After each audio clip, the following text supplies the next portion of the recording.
On May 21, 2023, my life started to change, and I never imagined that this moment would come.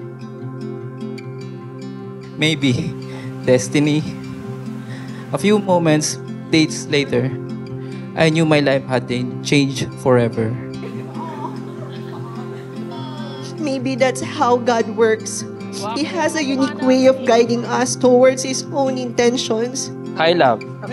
Thank you for coming into my life and filling it with love and joy. See you later, Papa Sir.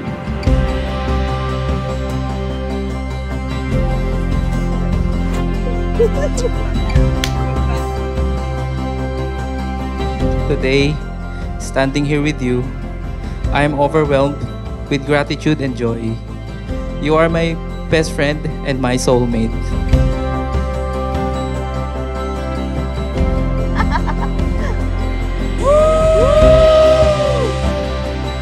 Says closer.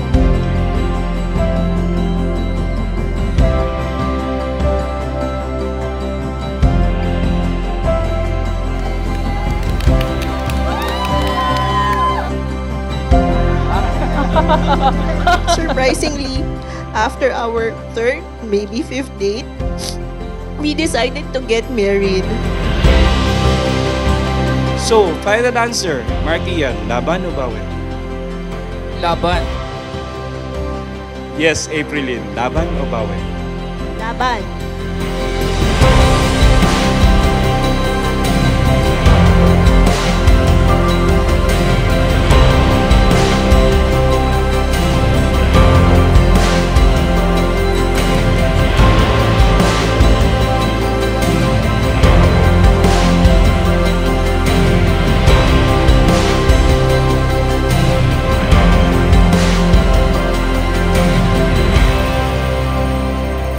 Sabi mo, tara, pakasal tayo. I said, okay, di naman ako busy, wala akong ginagawa. Meron po bang tumututol sa hayagan nito? Pagkatandaan po natin anumang paghahabol pagkatapos ng kasalan ay mawawalan na ng kabuluhan. Speak now or forever hold your peace.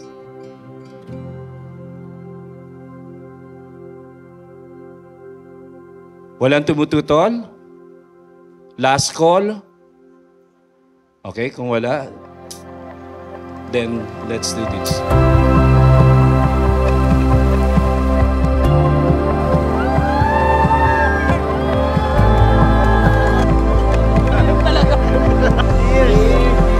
Salamat at binuhay niyo si April at nakilala ko. Mahalin mo, Thank ha? you. Siyempre naman. You're not sure. For the short period of time that I have known you, I would say that the decision I made a year ago is more than what I expected. I never felt alone in my life. I experienced being a Disney princess with you. You love me more than anyone could imagine. Thank you for everything. For being present every single day. Hindi mo ako iniiwan kahit may toyo ako.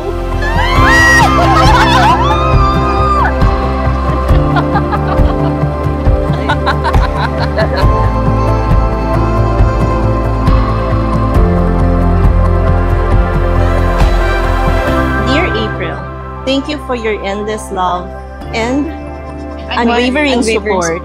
You are my strength and my greatest blessing every single day. I love you. Love you.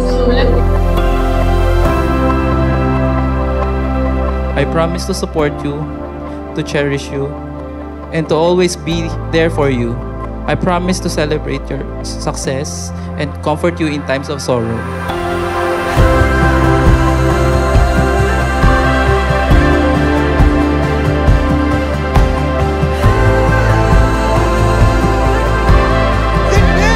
Mr. and Mrs. Marky and April Season!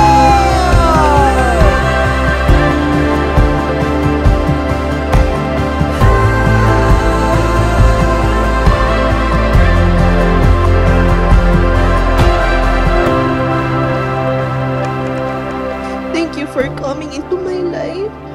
I promise to choose you every day for the rest of our lives. I love you always and forever.